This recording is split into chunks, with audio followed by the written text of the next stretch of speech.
How to control your emotions.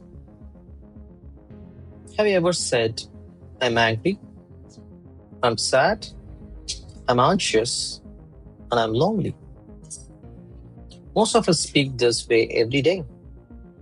And this is the greatest misunderstanding of our life. What if anger is not who you are? What if sadness is not who you are? What if fear is not who you are?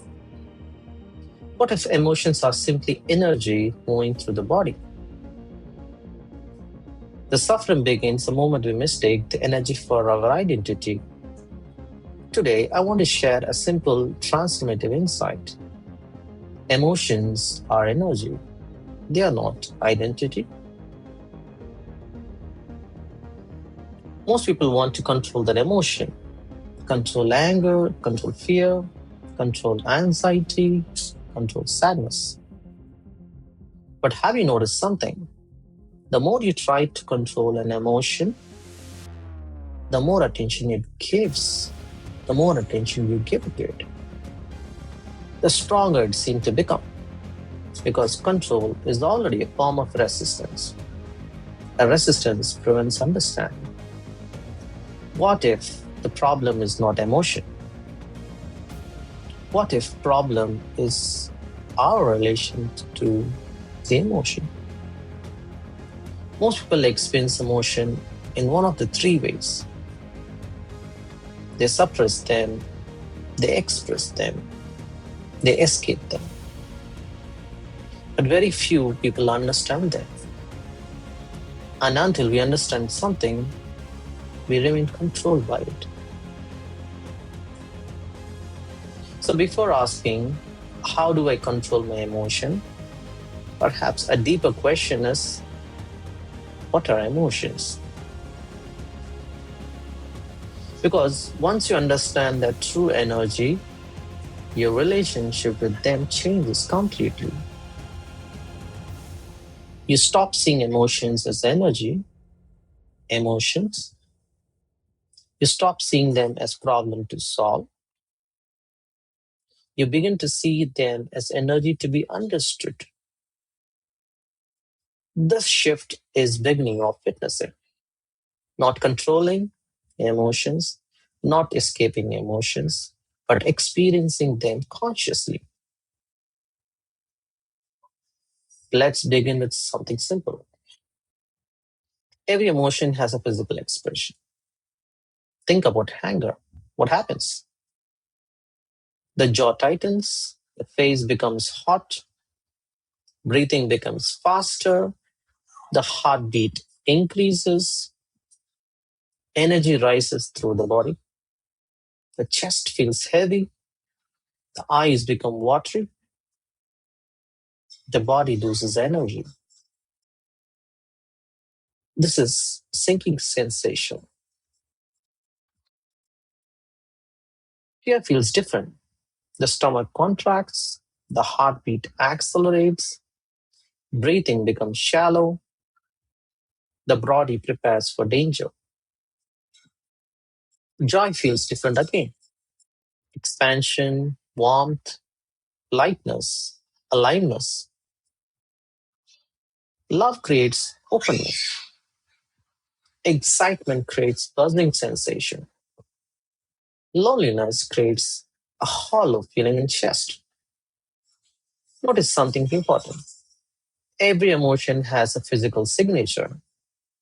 Every emotion is experienced through body, which means every emotions are not merely thoughts. They are energy in motion. Now let's look at nature. Cloud appears, cloud disappears, rain comes, rain goes. A storm arrives, a storm leaves. Yet the sky remains in exactly the same way. Anger appears, fear appears, sadness appears, joy appears, love appears, and eventually they change. They move, they dissolve, and something remains throughout this entire experience. Awareness, the capacity to know what is happening. Yet, most people never notice the witness. They become completely absorbed in emotion. Instead of saying anger is present, they say, I am angry. Instead of saying fear is being experienced, they say, I'm afraid. Instead of saying sadness is present, they say, I'm sad. There seems like a small difference, but it changes everything. The moment you say, I am angry, you're no longer experiencing anger. You're becoming anger, you're identifying with it, and that identification is where suffering begins. Let's go deeper.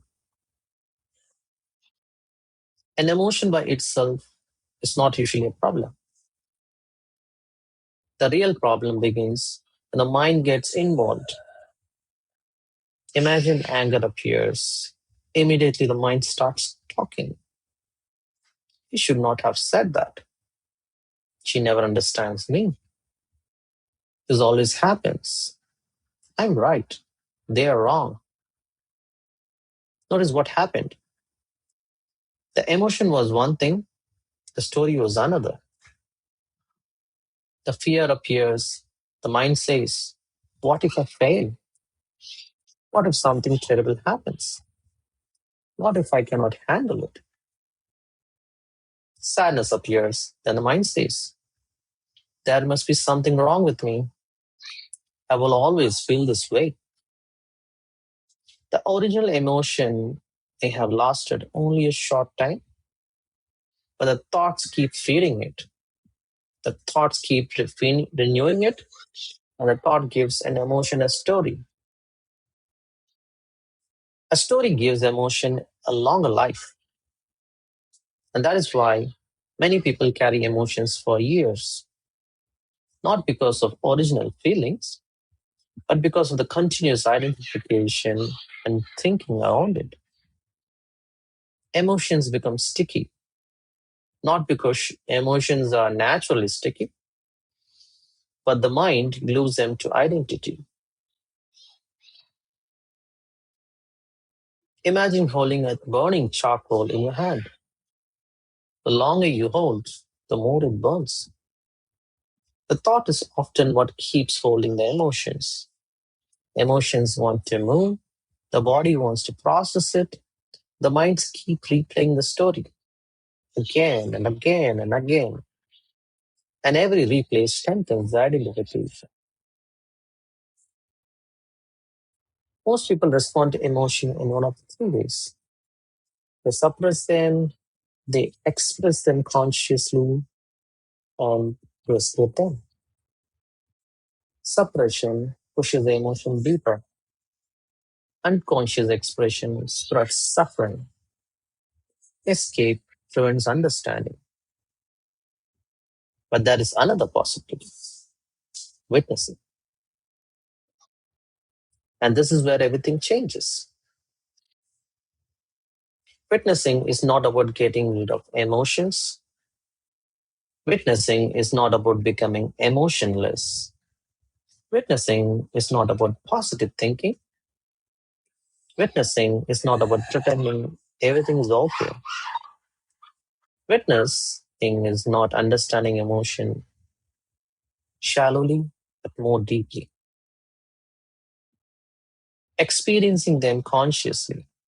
Instead of running away from anger, you become curious about it.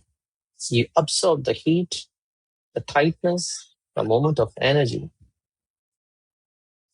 And instead of avoiding sadness, you stay present. You feel its heaviness, its depth.